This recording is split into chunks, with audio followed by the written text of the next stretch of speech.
Nathan Zegura here at First Energy Stadium, where the Browns bounce back in spectacular fashion tonight, beating the Steelers to go to 2-1 on the season, 1-0 in the AFC North. This was a critical game for so many reasons, and the Browns found a way to get it done. The final score, 29-17. So how did we get here? Well, in the first half, it was the two offenses of the Browns and the Steelers exchanging blows. The Browns would take the lead 7-0 when Jacoby Brissett, who was sharp again today, found Amari Cooper for a touchdown, but the Steelers would answer with a Najee Harris touchdown. Then the Browns would go down the field again, and it would be Jacoby Brissett to David Njoku, the Chief, who had a great game with 9 catches for 89 yards and a touchdown, his biggest game of the year, and the Browns would be up 13-7 because Cade York would miss the extra point. The Steelers would answer, Mitch Trubisky running it in off of a read option, and all of a sudden it was 14-13 Steelers at the half, and it had a game. The feel was, could the Browns defense stop Pittsburgh? Najee Harris was running the ball incredibly effectively, especially in the middle of the field. They were able to throw the ball to Deontay Johnson, and Trubisky was very efficient. It looked like it was going to be a little bit of a track meet, but the Browns going down a point. It had that uneasy feeling with the missed extra point. And yet they came out in the second half and showed exactly why this is a team that has an opportunity to win week in and week out in this league, because they did it with physicality. They did it with dominance on both sides of the ball. The Steelers, who had the 14 points, the 2 touchdown drives, they had another drive that ended in a missed field goal in the first half. In the second half, that would not be the case. After punting on their opening drive, they would have 3 consecutive 3-and-outs forced by the Browns defense.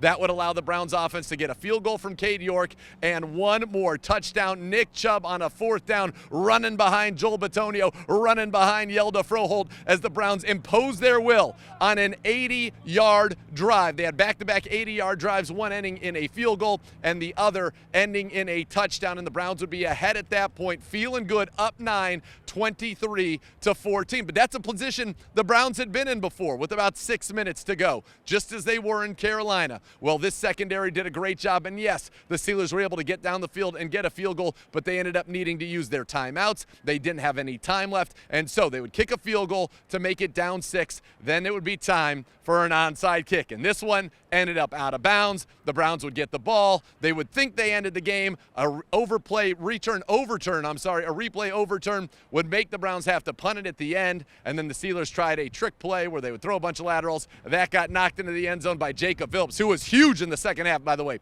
Had a sack to get the Browns off of the field. He had a PBU to get the Browns off of the field as well, and he needed to step up because Anthony Walker Jr. unfortunately would leave this game with his leg in an air cast, it appeared, and we certainly wish him well. Jeremiah Owusu-Koramoah would leave this game as well, and so Jacob Phillips had to step up.